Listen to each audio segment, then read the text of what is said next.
hindi na siya mai-hook because sa lumalaki nating body. Ito, sobrang nakatulong siya dahil garterize din siya, and then nakatulong siya sa pag-extend ng gamit nating bra. Syempre, sayang naman kung bibili pa tayo, tapos manganganak na tayo, tapos papayat, or hindi na natin magagamit uli yung mga bra. So, ayan, bumili ako, at napakaganda nito mga mommies, kasi ihuhook mo lang siya, ayan, mo lang siyang ganyan, ihuhook mo lang siya din dito.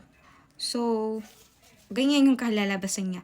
So, hi sa mga mommies na Team April dyan. Alam ko na medyo lumalaki na rin ang inyong mga hinaharap. Medyo nagkakaproblema na. Sa mga usual na sinusuot natin, yung mga bras natin, medyo hindi na siya kumakasya sa kung ano na po talaga yung size na meron tayo. Hanap-hanap ako dito sa TikTok at good thing may nakita ako.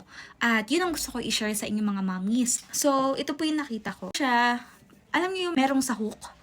Okay? Kasi nga, kung lahat tayo nakakaranas ng ganong problem, na ito, yung hook na ating bra, is napakalaking tulong niya sa akin at napakalaking kaluwagan. So, ilagay ko dito sa yellow basket ko kung saan ko siya nabili, and hoping na magamit mo siya kasi ako, lagi ko talaga siyang nagagamit, and life changer talaga.